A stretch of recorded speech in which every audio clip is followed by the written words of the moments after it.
All right. Thank you, sir. Welcome to everybody. I hope that this wonderful August day, I almost called it July, but this day is finding you guys all doing well. And I know that everybody is kind of moving forward, hopefully, with how we're going to bring our students back into school, back into programs where they may have been kind of put off a little bit because of everything that's happening. And I think this is kind of makes one of those things that we're looking forward to. How can we figure out how our students can actually learn, and how is it that they're coming into our programs or coming into our classrooms? And I just myself in our program, and I've talked to some other folks that I just don't see that our students that are coming in here are really well prepared. And I'll tell you some things that we started to do. And then I'm going to be honest with you, as I have found that a lot of these things we were like, hey, we're trying something, and then something happened like COVID. But I have some good remarks for some of these strategies that we already started to put in. So with that, I'll give you a little bit more info here. And then if you look here on the bottom of the screen, if you go to bit.ly/learn-end-in-mind, I have a Google Doc that has all of the references, or I should say all of the resources that you're going to see here. It will also pop up at the end, as well as my additional contact information, and then some videos that I am not playing in here. I put in because I found that they worked well for the times that we have drafted this into some of our programs, and found some great results. So figured that's why we're here. We're here to learn and see what has worked and what hasn't.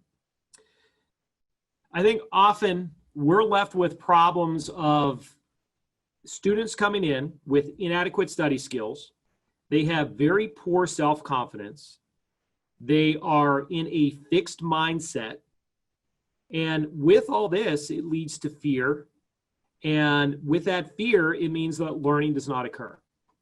There has been a lot of evidence that has gone back and say, those stressful times in your life, you do remember some things. But if it's a constant, I'm fearful of the classroom, I'm fearful of this test, we see that this is not a good thing for them, and they're not really learning anything. And, I could blame this on, our secondary education, primary education, really, looking at how well are we pushing to get kids through school. But I have found this to also be a problem with people that are doing very well in school, that they're just not prepared for the post-secondary world. I have found individuals who did great in high school, and they were top of their class. In the minute they start dealing with critical questions, critical thinking questions in class, they kind of fall apart. And these are folks that are heading to, they want to be a medical student. And it's really tough to see how they start to crumble, because they're not used to these types of changes where, their program or their schools may have just, I don't want to say led them by the hand. That's essentially what some of them have really done. We're left with trying to fix this. We're left with the fact that we now have these students there. So our program is a hospital-based EMS program. So when we look into what we have, we run into a little bit of a problem that we don't always have the resources that colleges and universities are going to have. So we have to almost create our own. We have to dig within. We share resources with other folks as well. So our programs here, we have a School of Nursing, we have X-ray program, we have a surgical technology program, we have a histotechnology program, and we also have our EMS programs, and that's where my focus is going to be. And we also are dealing with the MedTech program. So everybody has had the same type of issue where students are coming in with unprepared study skills, and they're not really sure what they should do. And one slide that I usually put in an orientation for them is that, well, I know how to study because I got through high school. And if that's what happened, then I'm just going to keep on doing the same thing again. We are doing primary certification. We do programs in EMR, EMT, and paramedic. So prior to doing some stuff with COVID, before the COVID pandemic, we actually had conducted EMR as a hybrid model. So that definition, a lot of times though, I find gets very confused. So to assure that everybody was on the same page with that, pretty much came in and said, it's a hybrid approach to course delivery that combines both face-to-face classroom instruction with online activities. So one thing that we found there is that we're going to find out about feedback. And I think that was a huge factor when we came in to do a program in a particular area where it had not been successful for some other folks. We kind of took a little bit different approach. Our EMT courses are conducted in person, and they are offered as either an evening class over a 5-month time frame, or our summer program, which is an accelerated two-month program, which is daylight. Our paramedic program is conducted over a year long, where we meet in person 2 times a week throughout the year. Now, our students kind of come from all over the place. So in our area, I started to take a look back and realize that Pennsylvania has a requirement that the emergency medical responder and EMT is individuals that can attend the program maybe 15 years of age. However, they have to be 16 upon the time of completion of the course. So that means that we're dealing with kiddos that are still in high school, and at the same time, sitting beside them, you have people that are, they've been out of high school for 20 plus years, and their studying may not, between both of them, may not be the greatest, and they're really nowhere in the middle. So the students in each group we find are, pre-med, looking at PA. We also have folks that have no background or affiliation with an EMS or fire department.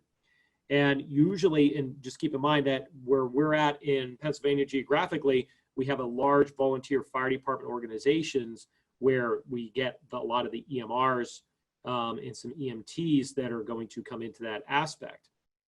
So when we start doing that, it's a lot more self-motivation as to what they want to do. But I find that a lot of times their expectations are, well, hey, everybody told me to go do this class, so essentially that's what I'm going to do. So their motivation becomes part of that big, big problem. Well, over time, we have recognized that our hierarchical need of where we are at starts down at the bottom. And that is almost all the time, and I would venture to say that everybody out there in webinar land is dealing with the same thing. And that is the battery on my laptop, my tablet, my phone, is it charged? And if not, what am I going to do about that? Because I can't be somewhere without that device being charged. Then the next thing is Wi-Fi. And as I hooked up here with Nate, I said, I got to change Wi-Fi spots because I didn't trust the one that I had. So in some cases here, I'm playing with 2 different Wi-Fi spots, and in other places, they're struggling to just try to get a Wi-Fi. So what is it that we have to add in there? Is this something that we're really preparing our students to be able to do? And are we actually making them feel like they can accomplish these goals? So just to give you an example, so when you look at your rooms, right? So when you look at your room, have you met their physiological needs? Have you been able to meet, and what I mean by adding that in there with the Wi-Fi and the battery is, have we actually met that need? Because I've been to the NEMSI conferences, and I know that a large majority of people have their laptops pulled up and they're getting work done, and we like to say multitasking and listening to what's happening, or people are taking notes. This is what our students do today.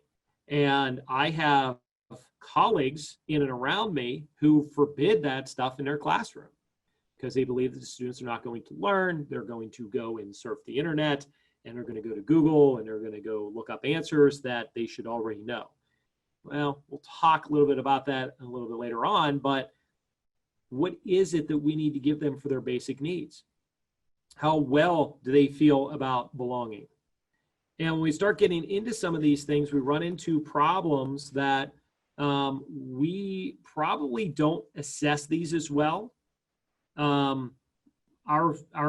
building was recently remodeled, and we found better Wi-Fi. We found that there was electrical outlets placed strategically all over the place, and it met everybody's needs. So in the fall, we had a program where the majority of people used paper and pencil to take notes. My current class that's now working in the lab, all of them are using a laptop or a tablet.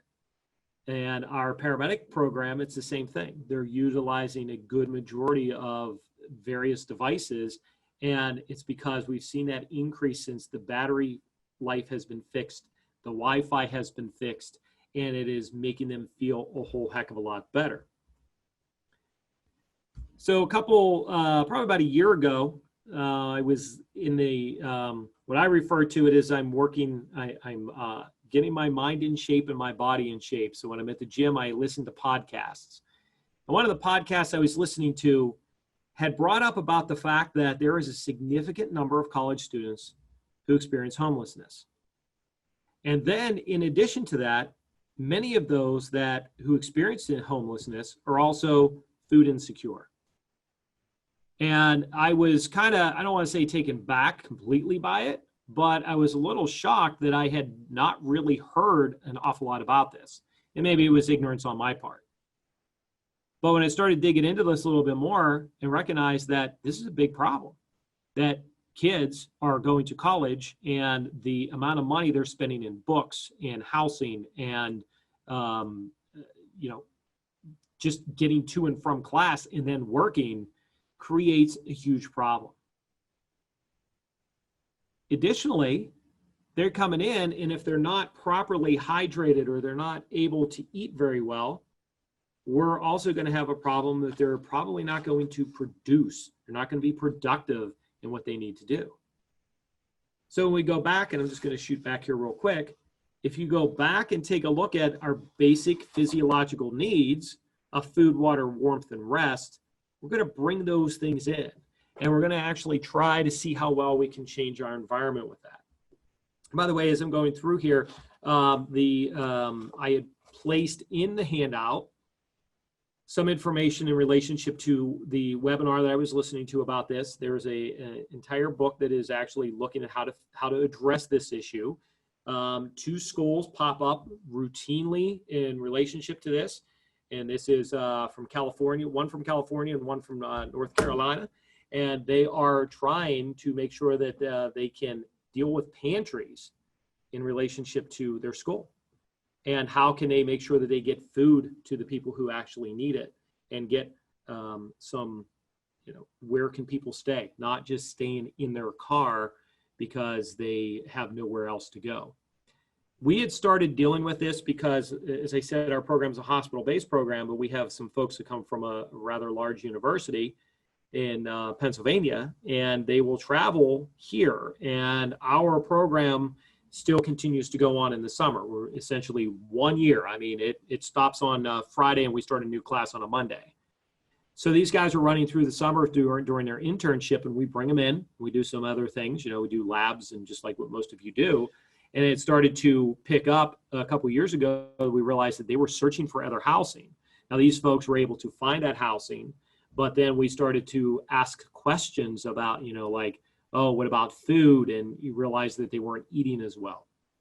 So in about that time, there was a gentleman who actually had talked about, let's fix this environment for kids to learn in. And keep in mind, when I'm talking kids, we're talking all of our students, right? So coming up with creating a suite principle, or let's create a suite environment. And by creating that suite environment, we can do and change just a little bit of information or just a little bit of stuff for our students. Sleep. Now, when I was working on my master's program, I had a time frame of, since I'm on the East Coast, my deadline was in Arizona. So they were 3 hours behind me. And they were told, hey, it's midnight is when everything is due. Well, that's midnight Eastern Standard Time, or I'm sorry, that's midnight their time, Eastern Standard Time, that was 3 a.m. So I would definitely push sometimes the limit because I had that extra 3 hours that I could actually squeeze this out. My guess is that many of you have done the same thing. Take a look at any of your learning management systems, and when you set a deadline and you make it late, most of the time those things are being turned in late. Let's move it up. Let's move that time frame up to maybe 8 p.m., maybe 9 p.m., but don't usually go beyond 10. And the rationale there is you're almost forcing them to go get some rest. We're forcing the students to be able to go get some rest rather than setting these things up until, midnight when it's turned in. They're turning it in at midnight. They're doing it at the last minute. Then they may potentially go to sleep. So let's flip it.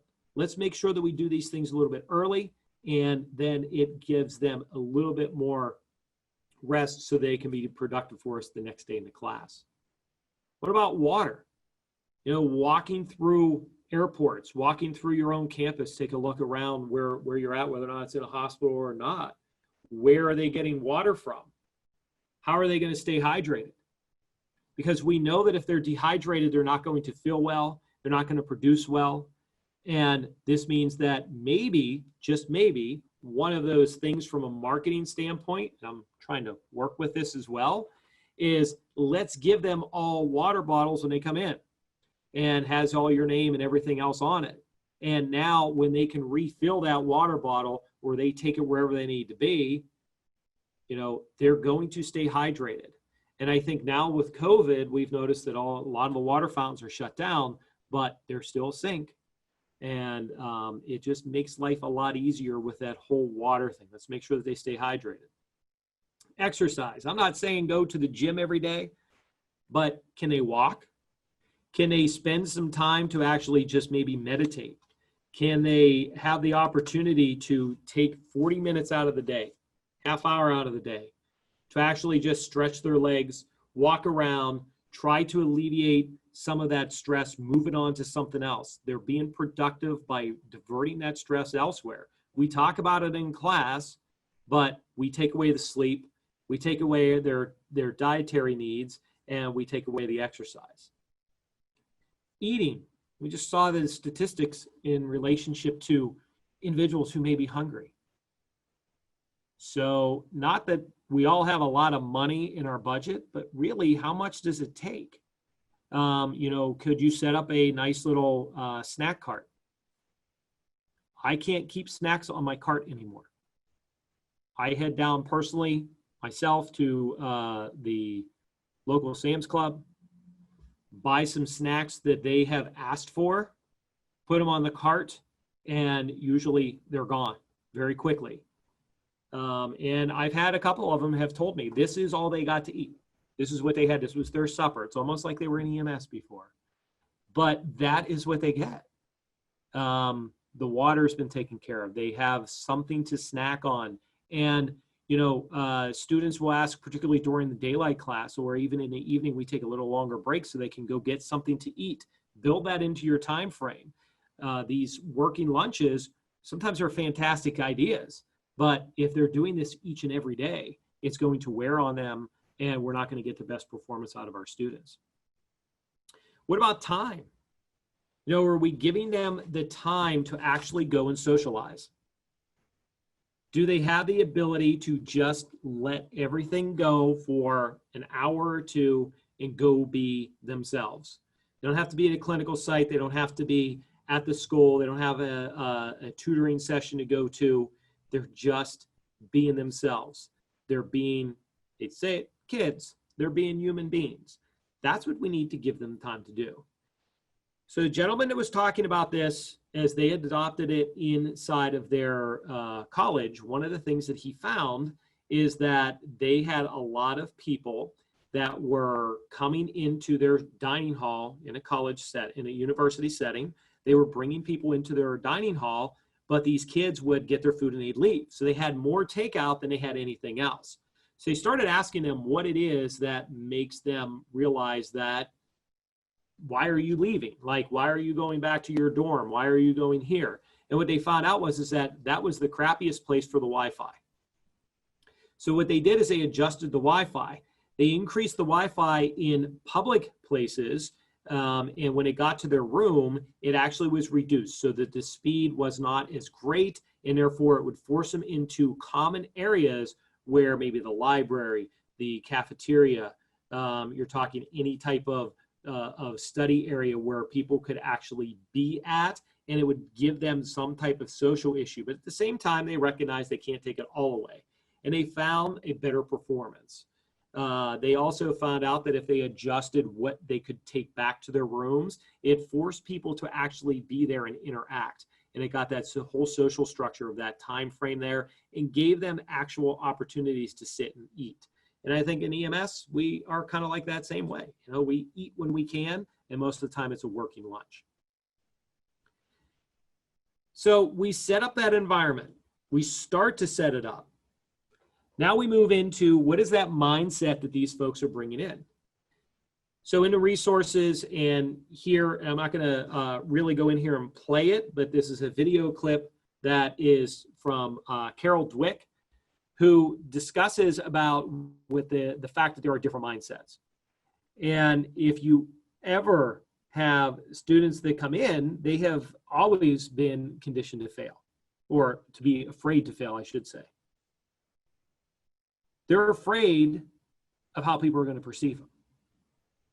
They have essentially been told, probably conditioned for a long period of time, that either you got it or you don't. And I know many people have seen, now I'm blanking on her name, where she is on TED and she talks about you fake it, Amy Cuddy. That's it. Amy Cuddy talks about you fake it until you make it. Well, that was building up that self-confidence of what you can do, and doing a Superman or a Wonder Woman pose and making you feel that before you get to the test, you're positive about it. What is it that has been beat down that they can't figure this out? Because we have been told, or a lot of these kids are coming in and they've never failed. I'm not saying that this is we give trophies to everybody, but they've never failed. They've never learned how to do that in a good setting. So let's take a look at some of those things, right? I'm not good at math. Well, I am not the greatest one at math, and I need to change my whole attitude about that. I need to add in the word yet. I'm adding in the word yet because I'm just not there. I know that it's a weakness, so what am I going to do to make it better? So a couple things with that. If the students know that you're weak in that one area and you work through it with them, they build that confidence that it's okay to admit that you have a fault. So how can we expect them to learn, though, if we haven't even learned from our mistakes? Many are afraid to even say anything in class for fear of being wrong or sounding stupid. When they do that, it's an example of a fixed mindset. They're fixed in what they need to do. Now, unfortunately, there are many have never had someone sit down and explain that it was okay to mess up and learn from those mistakes. After all, they're with us to learn. So we need to be able to continue down the same path because it is what we have been conditioned to do. This is part of that learning process that we must start, where we must start with us. And we're going to make mistakes in the classroom. I mean, how do we acknowledge those mistakes and learn from them? And are we going to be able to demonstrate to our students that it's okay? So I'll give you a situation that occurred not too long ago, but I just had one that just happened today. There was a question in relationship to the primary, secondary, and tertiary phases of an explosion. Kind of caught me off guard. Didn't have the book, didn't have the slide, had not really gone over it for a little bit. And, just kind of went, yeah, primary is going to be that sudden blast. And the secondary is going to be you hitting the ground. And the third one is going to be the material hits you. And one of them very politely says, I think you're incorrect. I think it is this and this. So while they may have called me out on it, it was not one of those things where I took it to heart. I said, okay, let's look it up. Tell you what, you look it up, I'll look it up. Then all of a sudden I hear, well, I just pulled this up on the CDC website and I'm evaluating this source. And I believe that because it's a CDC recommendation, this is a pretty valid resource. I was pretty happy with that. I mean, what goals have they met in my mistake? And that's when that whole positivity has to come out. I'm not going to know everything. We're not going to know everything. But if I tried, oh, yeah, and try to blow it off, that's the same thing that they're going to do. And I think those are the attitudes that we try to fix in our behavioral evaluation with many of our students. But think about this. Most of these kids are coming in today, they're gamers, or they've had at some point in their life, they've played games. For me, it was Space Invaders. It may have been Pac-Man. It may have been Pitfall with Atari. But I can remember that it took me a while just to get to maybe a level 5 on something. I've explained to them that I've played games on my phone, and I'm like, oh my gosh, where's this guy coming from? He keeps killing me in this game. And I keep on resetting it. I was failing. But it's amazing how I was able to figure out that this guy's appearing here, and I got to shoot this zombie, and I got to shoot this zombie over here. Because I know where they're coming from. They're bombarding us all the time. What do you think we do oftentimes in simulation? We're helping them learn from those mistakes, but we have to make them realize that it's okay to learn from those mistakes. Now, by the way, keep in mind those things are going to definitely be cautious, because if you go too far, then they may realize that it's okay to really make mistakes all the time.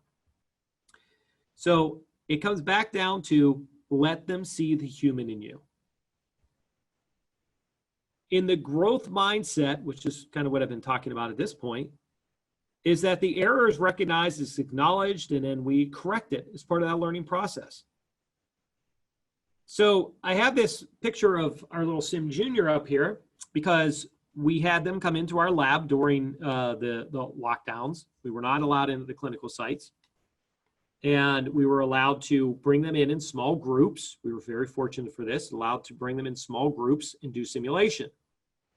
So we had little Johnny here, and I had presented them with a epiglottitis, and I was reading ahead, mistake on my part, for dealing with somebody who had croup. And I mixed the two scenarios up. And I had gone through an entire session in which I was explaining the wrong treatment for epiglottitis. I was fixing it with the croup. And at one point, fortunately, a student had left, after they had left, sent me a message and said, hey, you had this epiglottitis patient, and I'm finding in some of my research that this may have been wrong. So talk about mud on my face, I acknowledged it. And I immediately, instead of just pulling the information from the textbook, I did cite the textbook, but I pulled literature, pulled evidence-based medicine to send out to them and acknowledge that I made a mistake. Here's the mistake I made. Here's what I did. I was preparing ahead. I'm sorry. And I handed them the information to read. And since then, and that was the paramedic program, our paramedic students, they have learned from it, and every time that they've had either one of those scenarios, they're pointing at me as though it's the Tim effect. But you got to acknowledge that we're going to be humans. And I think a lot of times we don't take that into an account. I can get smarter. Learning is definitely my goal. And the more effort I put into things, it's going to make me stronger. I'm going to spend some time doing this stuff, and I'm going to work harder, and therefore I'm going to have higher achievement. You know, these are the things that are going to drive us to move forward. And I think these are our goals oftentimes right here, just in EMS education and education in general. You know, we are looking for higher achievement. Every year we are looking and refining our programs so that we can do better.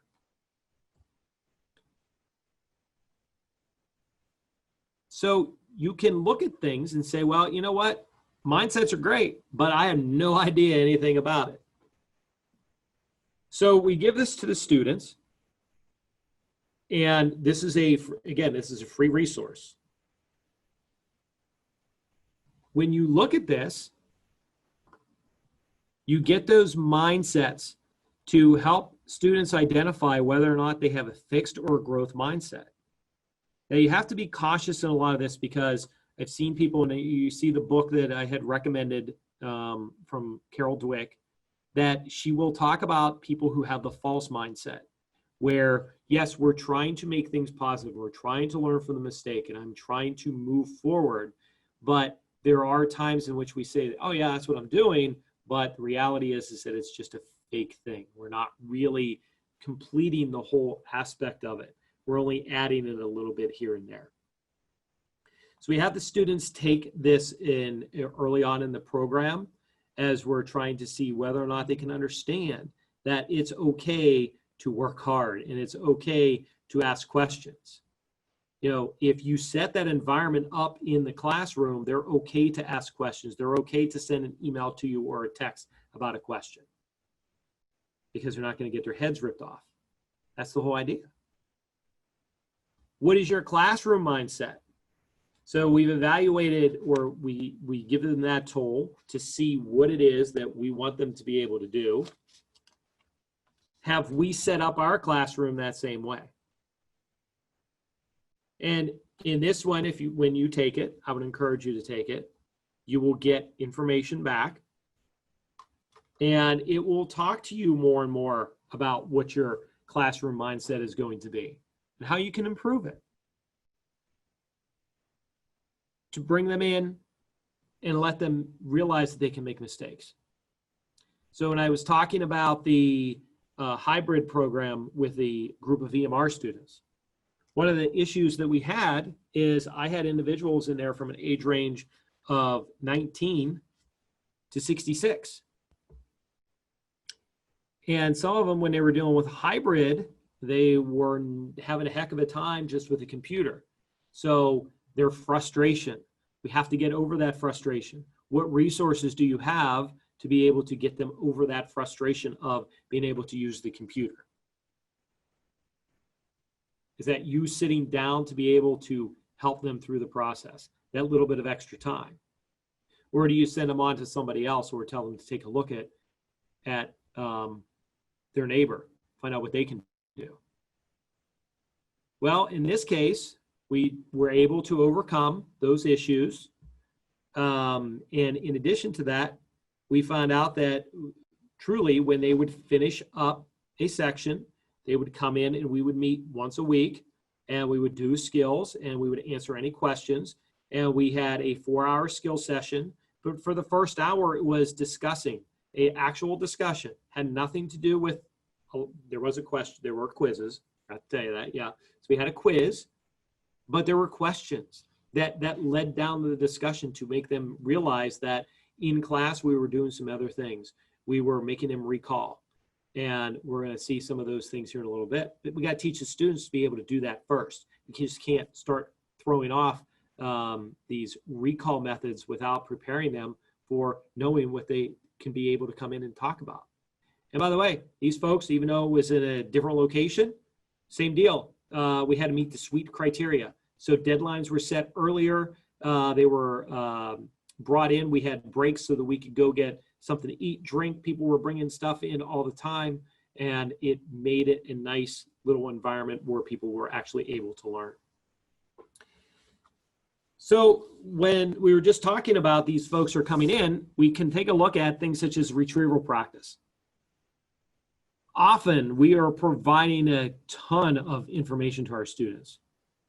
So there's a lot of input, but we're not allowing any time to transfer it out. And that means that things get much, much lower. So a lot of times, though, we provide too many, and I had a student tell me this the other day. I said, I don't understand what's happening with your performance on these exams. You're not doing real well here. And their comment was, Tim, you've given us too many resources. And I'm like, ooh, okay. So, you know, you dawn on it in that moment. You're like, I gave them too many resources. Never really thought there'd be such a thing. But if you think about it, there's so many resources that are out there now. Hence the reason why we have 2020 guidelines coming up. We won't go there. But anyway, 2020 guidelines will be coming up. Even though we've been updating them, there has to be a bigger overhaul. So how are we going to get this information out? We put so much in, how do we get it out? And we also have to evaluate how well they're doing with these things. So here's some ideas or some things that you can use, and I'm not going to, well, I'll tell you the bad about it. As you can see up here, this is a screen capture of Quizlet. So I do pay a fee for Quizlet, and I will show you why I like to use Quizlet.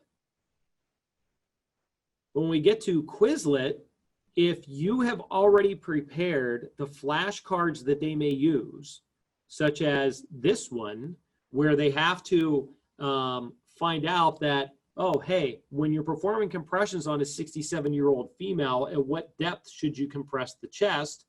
And it's 2 to 2.4 inches as the correct answer, and they said they didn't know, it's forcing them to type in the term. So with that in a flashcard, if you think about it, when I don't know everything about that item on a flashcard. So let's just take, for an example, lidocaine. So students love to use flashcards for drugs. So they pull up a flashcard for lidocaine, and I'll ask them, so what is it that you have on the other side of your flashcard? Oh, I got the indications, contraindications, side effects, the dosages, you know, how does it work? So, okay, that's fantastic. So what do you know about it? Well, you know, I look at it and then I recite what I remember and I turn it over, and, you know, then I move on to the next one. So, you know, I too went through paramedic school in 1992. And when I went through school, I used flashcards for my medications as well. And what I found is that I was doing okay for a certain period of time, but, oh, that's right, I turned it over and I forgot something. Yeah, that'll be okay. I'll be okay. I'll remember that the next time. And now that I reflect back and I realize that I was probably turning it over all the time and saying, yeah, I was doing okay. It was probably, if I had to put a grade to it, I probably would have did a C. So now we just changed that a little bit. So that retrieval practice, they're getting false retrieval or false memories of what they know. So now you teach them that Quizlet isn't as bad as what everybody thinks it is if you set it up. So it does take time. Or you evaluate the information that you're giving them.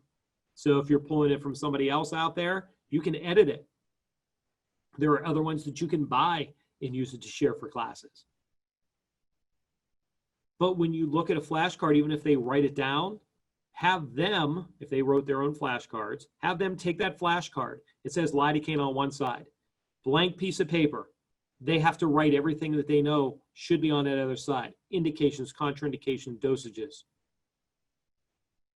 Okay, general knowledge, fantastic. Now they go, well, what are we going to do with that? Okay, now you're going to go home. You're laying in bed instead of counting sheep or whatever they count. You're going to run a scenario through their head. Your paramedic instructor is complaining of chest pain and shortness of breath after an exam. What are you going to do? And, you know, they're going to run this scenario through their head of how they're going to assess this individual. And then lo and behold, they're going to find out that they have chest pain. They put them on a monitor and there are frequent runs of VTAC and some PVCs.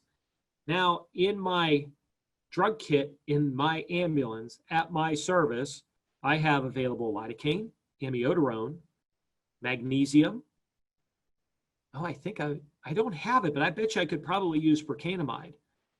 Now they have to come back and decide which one is going to be best, not based off of their protocols, not based off of anything, but what they know is going to be best. And if they start running these things through their head, and why would lidocaine maybe better here? What if it was a torsade? Why is magnesium the better choice? So they are taking that flashcard to the next level and encourage them to use their imagination. They don't have to always have that scenario that we're giving to them. But that is one that if we're instilling that information, they're creating it, they're going down their own pathway. I did this in a tutor session the other day. It was unbelievable how far we went with lidocaine. And by the way, by the time we got done with it, lidocaine was never even used. Because it was well, why would I do this if this was available? What if, what if, what if? It's amazing the information that they were able to recall. And that's the whole idea of that retrieval practice. So again, if during a cardiac arrest, what is the dosage of epinephrine? And they have the choice of either answering it or they don't know. But this is what drives me nuts.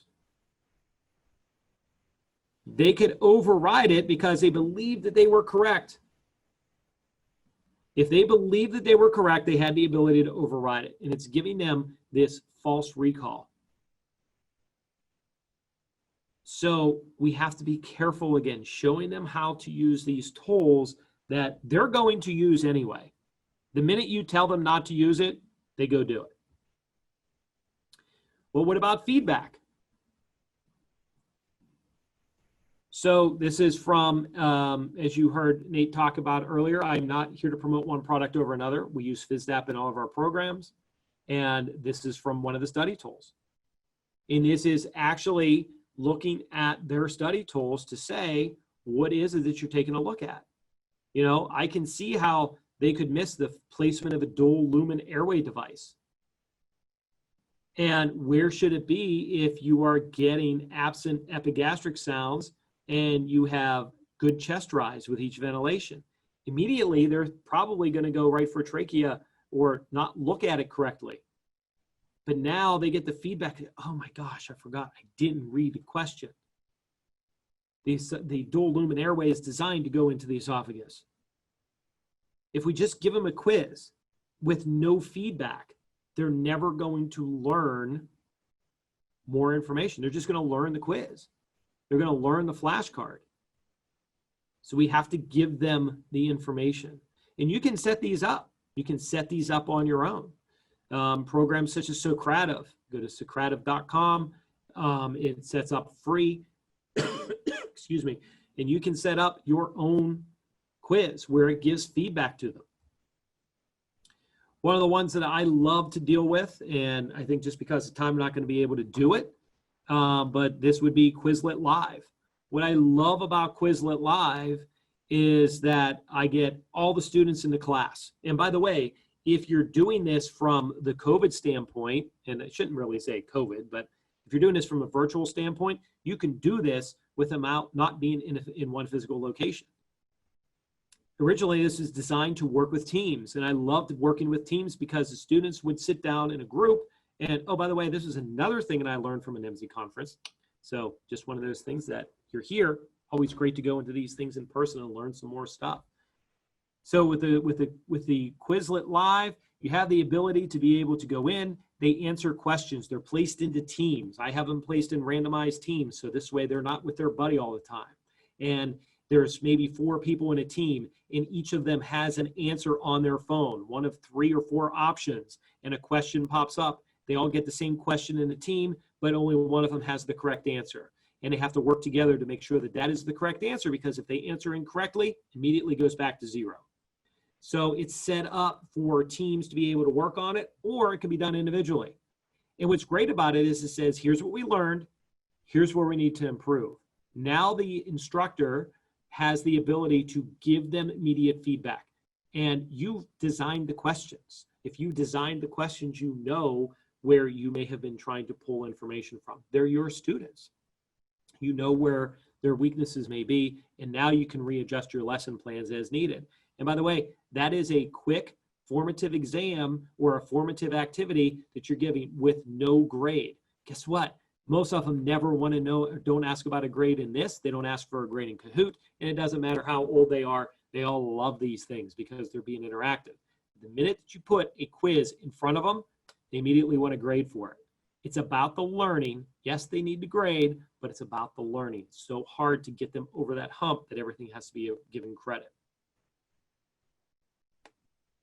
In regards to questions, this is a fantastic resource, and I will tell you that Dr. Applegate from National Registry was, I was at a workshop that he was talking in Pennsylvania not too long ago. They had made a recommendation of a book by, I can never say his name, Haldania and Rodriguez and Downing, and it was on item writing. And in that whole process, I was able to find through literature search additional information from studies that they were looking at, and they talk about utilizing a Bloom's taxonomy of multiple choice item writing guidelines. So pulling these things in and allowing our faculty, our adjuncts, people who are just coming into the scheme of EMS education to learn how to write a test question. You saw the question I had on CPR. I can ask anybody about the depth of compression. What's the depth of compression for an adult in CPR? Add it into a little scenario, maybe makes it a little bit different. It doesn't have to be that hard. It's just a basic example. But you can make those questions a little bit more challenging for them, and don't use all the above or none of the above.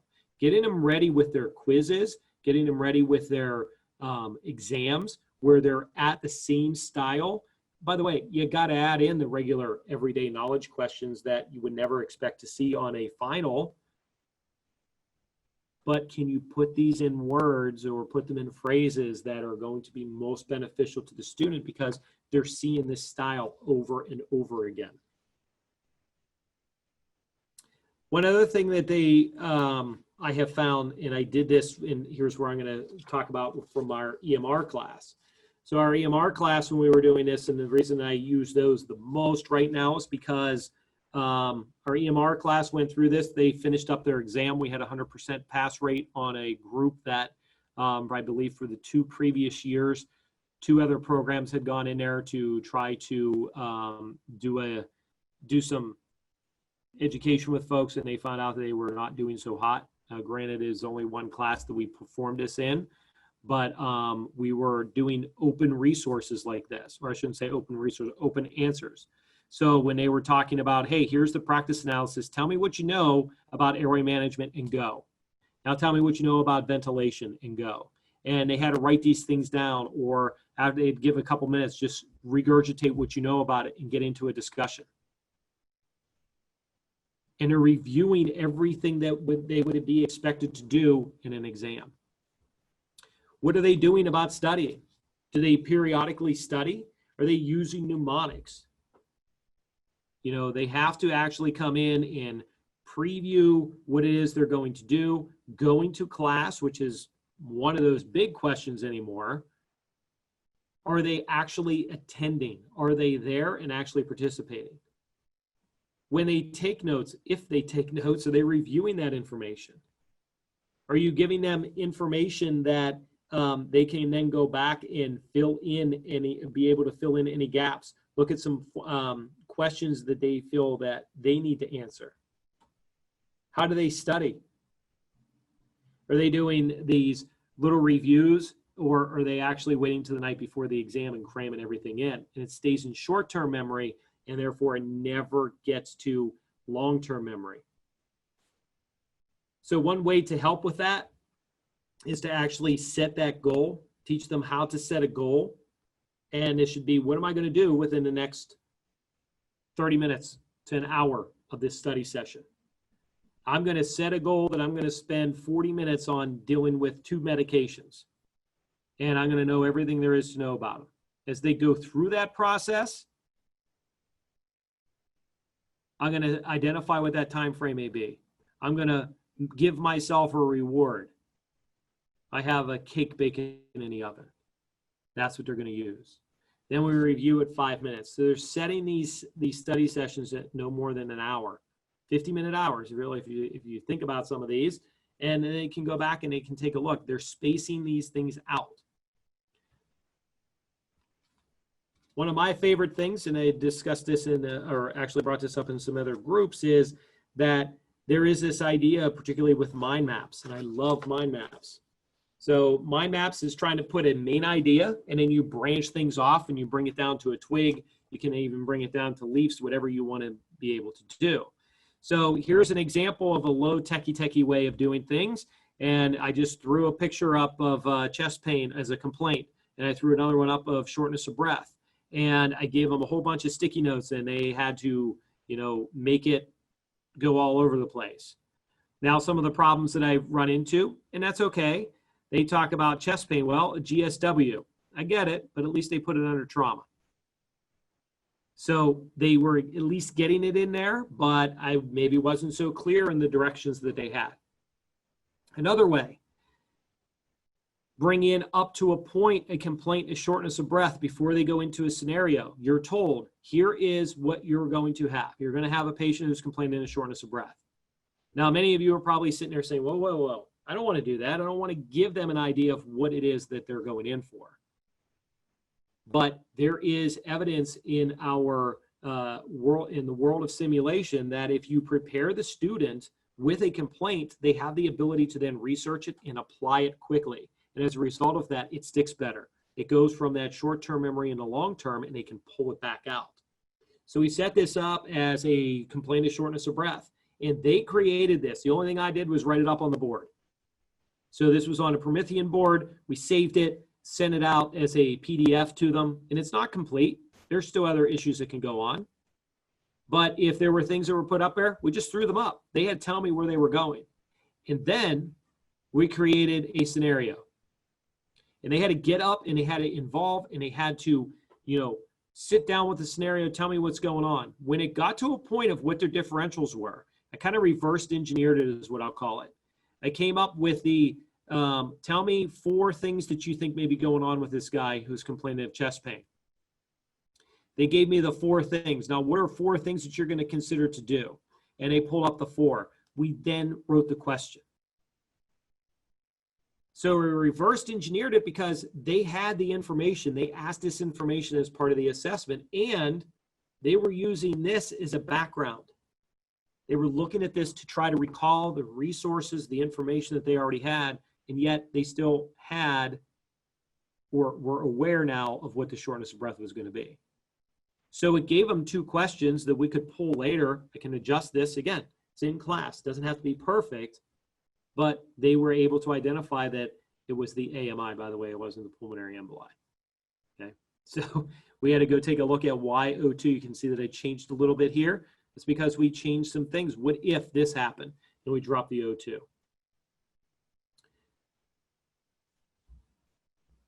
Dealing with annotation. I was never an annotator, and I had to teach myself about annotation, and I'm still trying to figure it out. Annotating your textbooks. And I'll give a shout out to Artzia because he kind of moved into this aspect a couple years ago. I believe it was in Texas when he was at talking at an MC conference about reading and looking at reading apprenticeship. And how can we pull these things out? Do you know what these words are? And he kind of got into it a whole heck of a lot more. But when you start getting into, can I break this stuff out? I hate looking at people that are highlighting every freaking word in the book. They're not learning anything. It's not bringing anything out. So draw on it, annotate through it. Many different ways of doing so. This resource is in the handouts as well. It is through the University of North Carolina, Chapel Hill.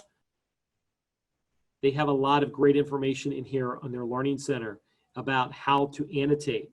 Some other things that I've used to annotate. I'm not quite here yet. I'm going to give you this one. It's called Hypothesis. Hypothesis is a form of social annotation. And with a social annotation, your entire group in your class can get together and annotate an article. And that's great. The only thing is that I'm not convinced that my students just yet are there. Now, I think some other students, depending on what their backgrounds are, they may already be there. There is some evidence that indicates that it may work well. So, you may want to look at something like that to give it a shot. 3 other ones that are here. This is one of my favorite ones right now. It's called Diigo, D-I-I-G-O. And if you go to diigo.com, it is a free add-on for Google Chrome. And it will, you can actually do a whole bunch of annotations with that as well. And you can do some annotation with video.